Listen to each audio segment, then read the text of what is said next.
they're going to before the depression hits, they're going to try to inflate it away.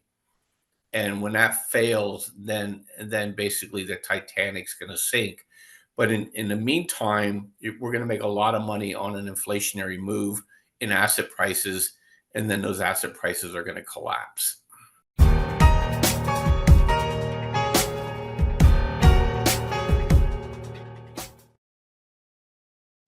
And good afternoon, everyone. Thanks for joining us again. Bob Kudla with me. We're going to talk all things economy, maybe some gold. How's the world shifting around you? Is it getting more expensive for your daily life? I think mine is. So how do we protect ourselves and find that opportunity as these things around us, the stability of supply chains, the stability of what you consider the world, the bedrock of it, everywhere seems to be turning to sand. But as the Chinese would say, danger, 危机, which is opportunity in that danger. Crisis is the real word for that. So where is our opportunity in this morphing world that we see today? So Bob, glad you're joining us, and the floor is yours. Oh, well, thanks for having me. It's been a bit of time. And just for people listening, Dave and I, we've been doing interviews together now for probably almost 10 years. Unbelievable. I know Dave, you time haven't flies. aged. That was like 2014, Aged. 15, You right? haven't aged a minute since then.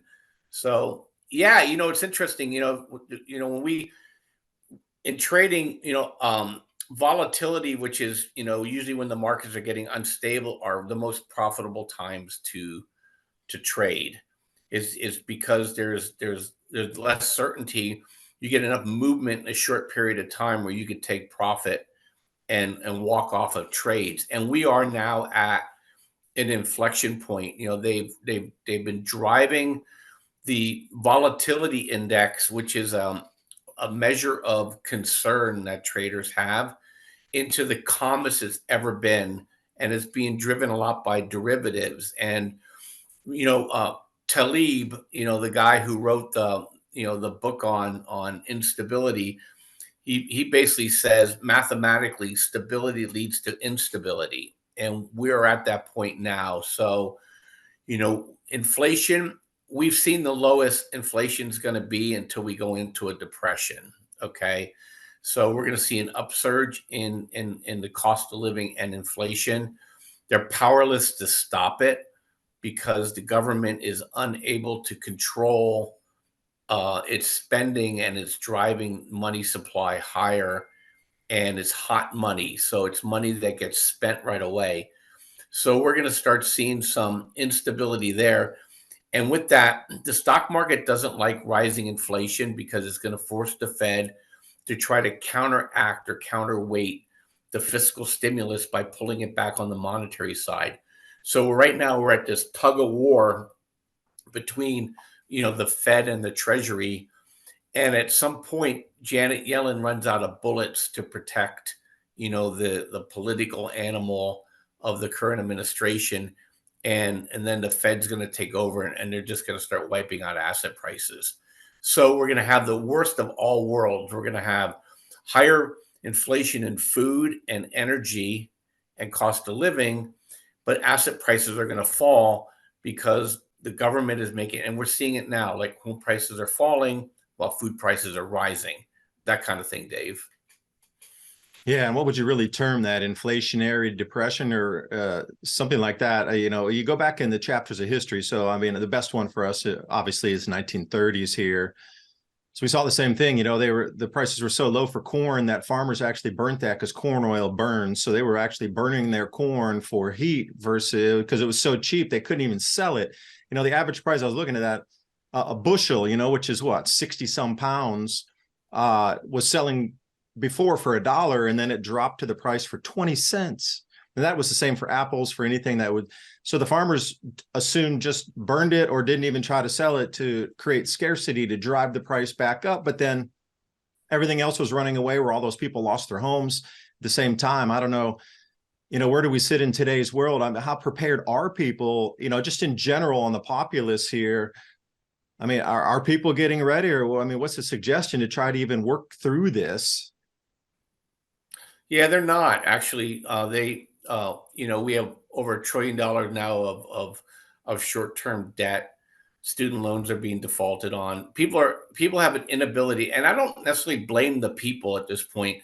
People are doing what they can do to survive, and so they're going to tap out whatever credit. There are people, Jamie Dimon's complaining about people taking on too much debt because he knows they're going to walk away from this debt. And if enough people walk away from the debt, it becomes a political movement. It doesn't become a finance movement. And that debt's going to get forgiven because the politicians are going to side with the voters. And so we're at a point now, and it's funny you use the word inflationary depression. I've always used that term because it doesn't really matter what the price of something is. If you have an inability to buy it, that's what that means to me, is that, it's different than stagflation where you have kind of low growth, high prices. This is going to be declining growth and high prices. And you're seeing it housing now already. You're going to start seeing it. Well, certain food items are ridiculous, right? At least in like beef is the price, I think, is 30% over where it was. And so we have this delta now forming where inflation's gone up over 30, I think it's over 33% since beginning of 2020, but wages are only up like 12%. And so either your standard of living falls, sales falls, or you take on more credit. But inside of that, tremendous opportunities to trade within that, because as the government tries to solve these problems, they create buying opportunities in certain areas. And when they can't solve those problems and the market contracts, there are trades for that too. So, one thing, Dave, I did, since we haven't talked for a while, you and I are going to partner up on some of this stuff. And I put together some really good discounts, for your listeners.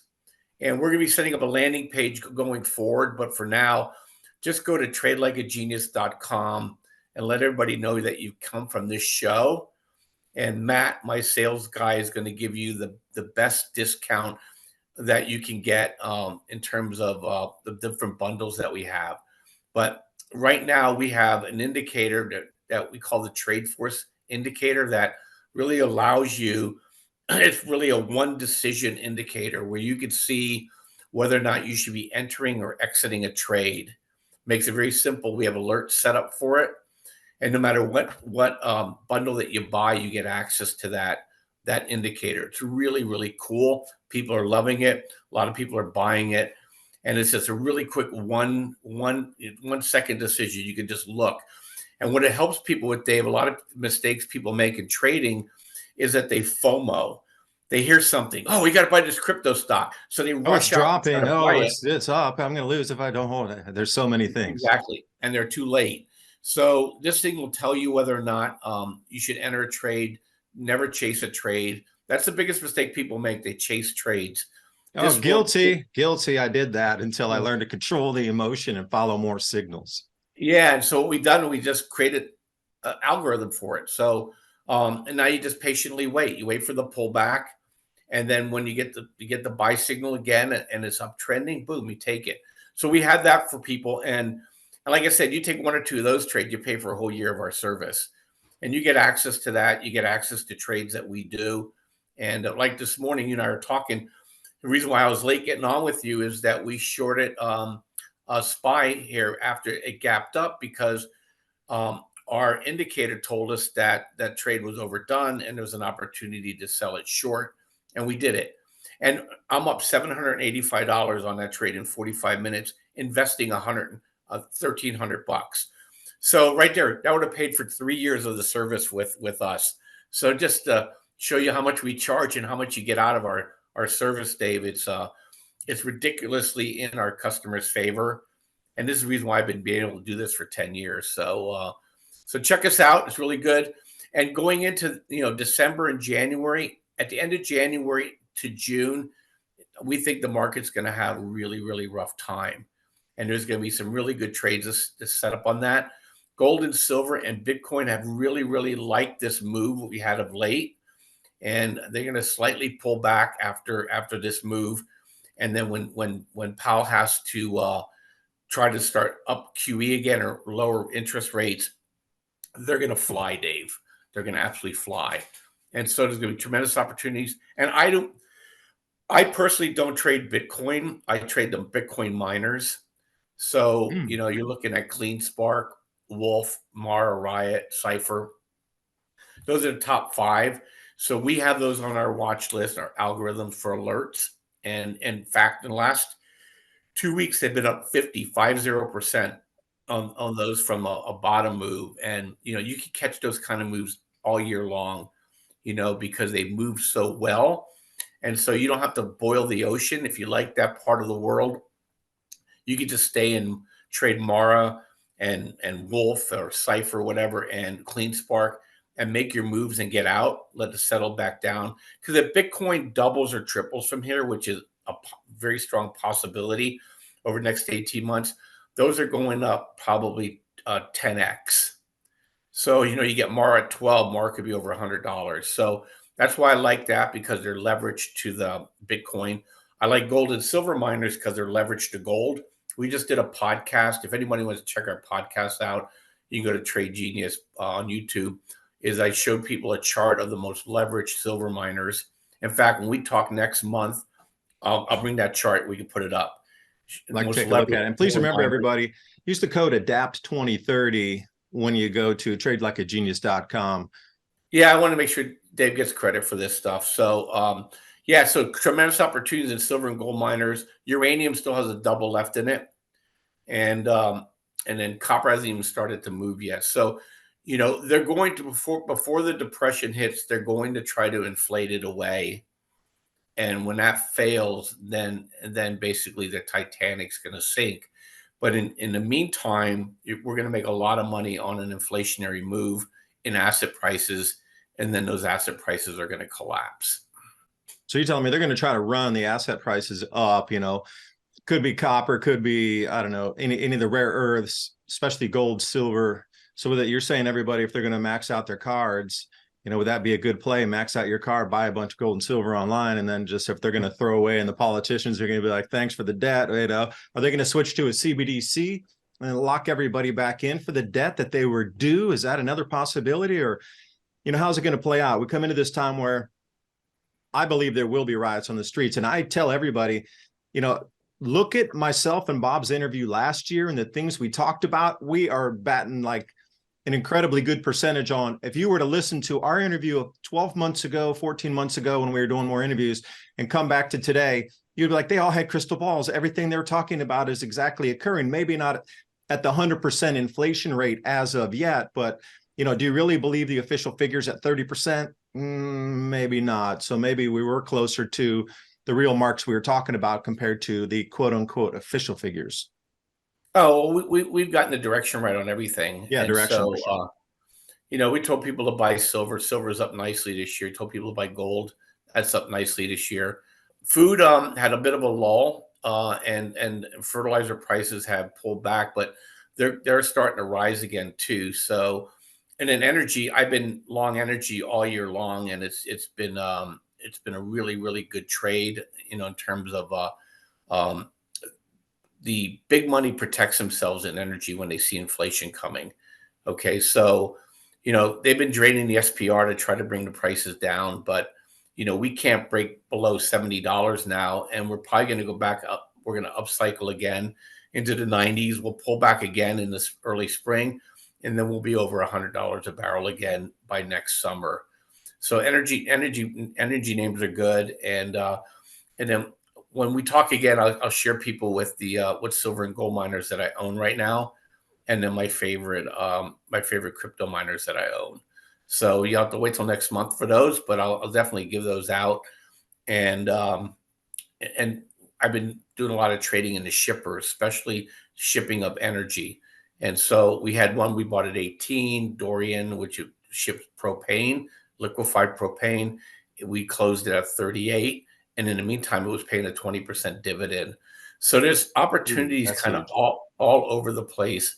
And because natural gas is so cheap here and so expensive in Asia and Europe, we're the leading exporter of natural gas around the world. And you have to ship it from the United States. There's no pipelines. And so those shippers that ship natural gas and liquefied propane are just making money hand over fist. and we own both of those, both the big names, and we see that as secular, at least another 1 or 2 year run. So that's what Yeah. I've been working on, and I'm waiting for basically the Santa rally to play out here. You think there'll Um, be a Santa Claus rally this year? Because you were just saying that it might not pan out as great as it always does. Because generally, that's why they call it a Santa Claus rally. There's usually something at the end of the year that pops off for a minute. yeah, because of all the derivatives options that they bought for December and January contracts, it's pushing pretty hard. Janet Yellen, the more bonds she sells, the more she holds the market back. So, there will be a Santa rally of some sort.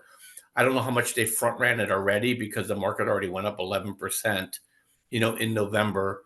But I will say with certainty is once we get past the January option contracts, the market looks pretty scary between now and summertime.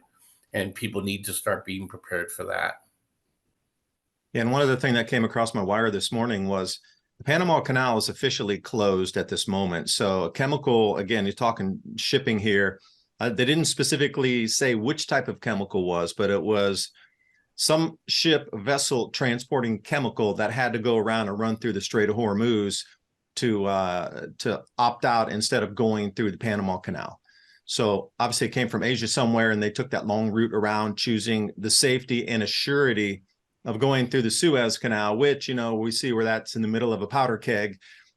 And with the drought happening, that it forced that ship to go around through the Suez. So that's something huge in itself. Just if you understand shipping, that is one of the biggest news stories in shipping for the year so far. Yeah, and ironically, and that's why Dorian it did so well because of the lake levels dropping so much. They were one of the few shippers that can transit the Panama Canal, and that's why they were able to double their rates. And if you're hauling oil and you have to go the long route, those shippers make a lot of money because they get paid by the day.